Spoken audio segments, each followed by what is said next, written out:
O primeiro semestre de 2025 foi bastante volátil, mas recompensador para quem resistiu às turbulências e se manteve firme na Bolsa Brasileira, que em junho valorizou 1,3%, acumulando com isso uma alta de 15,4% no semestre. Quer saber mais sobre o que aconteceu e o que esperar daqui para frente? Eu sou o Matias Venosa, estrategista de ações do Itaú BBA, e hoje eu faço um balanço do Ibovespa em junho, te conto quais as perspectivas para a Bolsa e apresento as nossas duas carteiras recomendadas de ações para julho, a Top 5 e a Dividendos.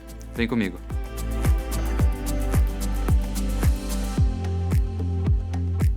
Mesmo com uma série de temas com potencial de influenciar o mercado de ações em vários sentidos, um fator prevaleceu como sendo o principal responsável pela valorização do Ibovespa no primeiro semestre: a forte entrada de capital estrangeiro no país. Nos 6 primeiros meses desse ano, tivemos um aporte líquido de cerca de 25 bilhões de reais de recursos estrangeiros no nosso mercado acionário, motivado principalmente pela busca dos investidores globais por maior diversificação geográfica. E em junho, essa dinâmica não foi diferente. O fluxo estrangeiro no mês passado foi de 4 bilhões de reais, mesmo sem qualquer mudança relevante nos fundamentos da nossa economia. Ainda assim, o último mês trouxe vários assuntos que, em alguma medida, exerceram influência sobre os preços dos ativos financeiros. No cenário externo, as negociações comerciais entre Estados Unidos e China seguiram sendo um tema importante. Além disso, na segunda metade do mês, o mercado começou a acompanhar mais de perto os desdobramentos do conflito no Oriente Médio e os possíveis impactos que isso poderia causar na oferta global de petróleo. Já no ambiente doméstico, o foco ficou principalmente em dois assuntos de natureza tributária. O primeiro foi a derrubada do decreto que alterava as regras de incidência do Imposto sobre Operações Financeiras,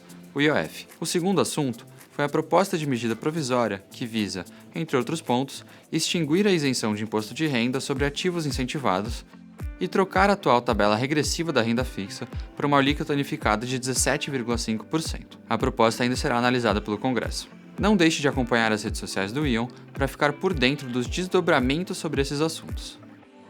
Ainda falando do cenário local, em junho, o Banco Central elevou a taxa básica de juros em 0,25 ponto percentual para 15% ao ano, um movimento que foi interpretado como ROC, ou contracionista, já que parte do mercado esperava uma manutenção da taxa em 14,75% ao ano. O Copom indicou que, na ausência de surpresas nos dados, não pretende alterar a taxa básica de juros nos próximos encontros, sinalizando o fim do atual ciclo de aperto monetário, mas também afirmou que os juros vão precisar permanecer em nível contracionista por período prolongado e que, se necessário, podem retomar o ciclo de alta. Nosso time de macroeconomia projeta que o patamar atual da Selic de 15% seja mantido até janeiro de 2026, quando deve haver espaço para o início de um ciclo de corte de juros.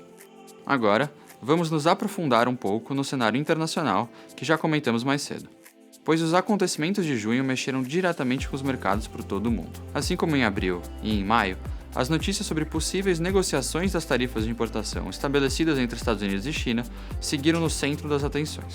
No dia 27 de junho, as duas potências chegaram a um acordo provisório que gerou grande alívio aos mercados. A China concordou em fornecer aos Estados Unidos os chamados minerais de terras raras, essenciais para a produção de várias tecnologias, e, em troca, os Estados Unidos aceitaram que estudantes chineses estudassem nas universidades norte-americanas.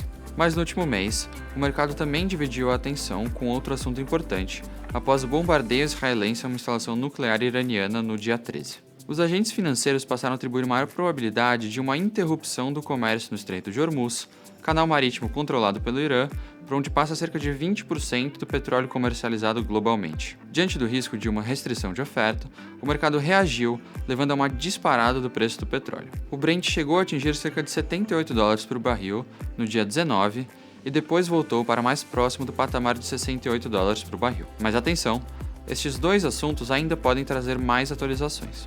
E para fechar, nos Estados Unidos, o núcleo da inflação do produtor, o Core PCE, atingiu 2,7% em maio, superando o que o nosso time macro e o consenso do mercado esperavam, que era 2,6%. Esse dado reforça a narrativa de que o Federal Reserve, o Banco Central do país, deve ser cauteloso em optar pelo próximo corte de juros, algo que projetamos para dezembro, sob o risco de afastar a inflação da meta estabelecida de 2,5%.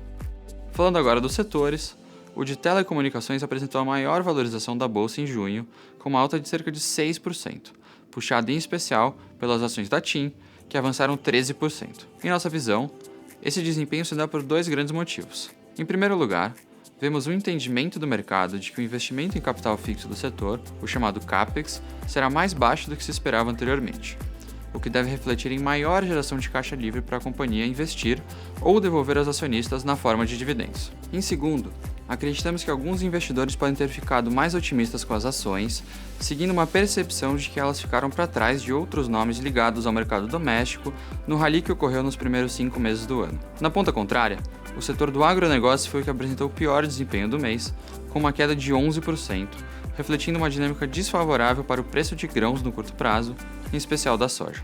A apreciação do real frente ao dólar no período também influenciou, uma vez que o preço de referência das commodities agrícolas é na moeda americana. Agora, vamos finalmente falar das carteiras recomendadas, começando pela Top 5.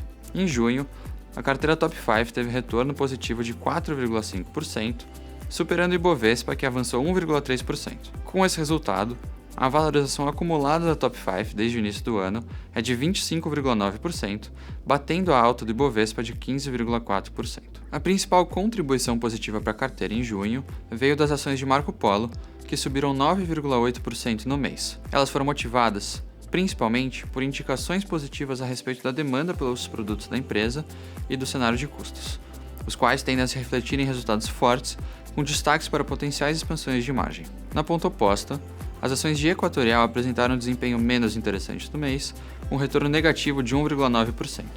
Desde a sua criação, em janeiro de 2016, a performance acumulada da Top 5 é de 913%, ante um desempenho do Ibovespa de 246%. Para esse mês, fizemos uma troca na carteira Top 5. Retiramos a ação de Equatorial e incluímos Bradesco. Para entender com mais detalhes os motivos que nos levaram a fazer essa troca, acesse o relatório completo aqui na descrição do vídeo. Confira então a composição atualizada da Top 5 para julho. Lembrando que essa indicação é apenas para investidores de perfil arrojado ou agressivo. Se você ainda não sabe o seu perfil, é só baixar o Ion aqui pelo QR Code para descobrir.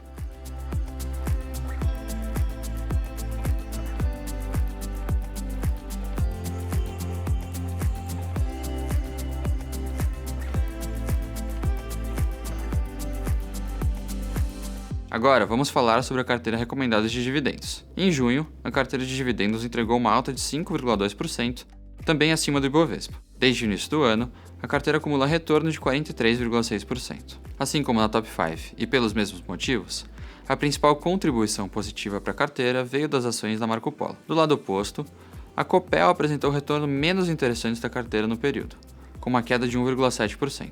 Desde a sua criação, em janeiro de 2012, a performance acumulada da carteira de dividendos é de 558%, ante um desempenho do índice Bovespa de 146% no período. A carteira de dividendos também passou por uma alteração neste mês.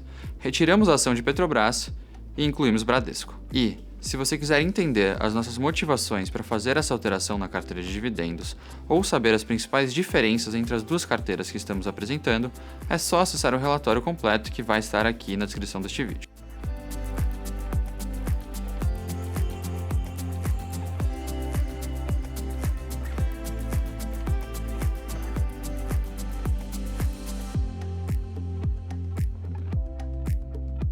Eu sou o Matias Venosa, estrategista de ações do Itaú BBA, e essas foram as nossas recomendações de ações com informações atualizadas para julho. Se você gostou deste vídeo, não esqueça de deixar seu like, se inscrever no canal e mandar dúvidas nos comentários. Também acompanhe o canal do Ion aqui no YouTube e nossas redes sociais para saber de qualquer mudança na composição da carteira. Até a próxima e bons investimentos!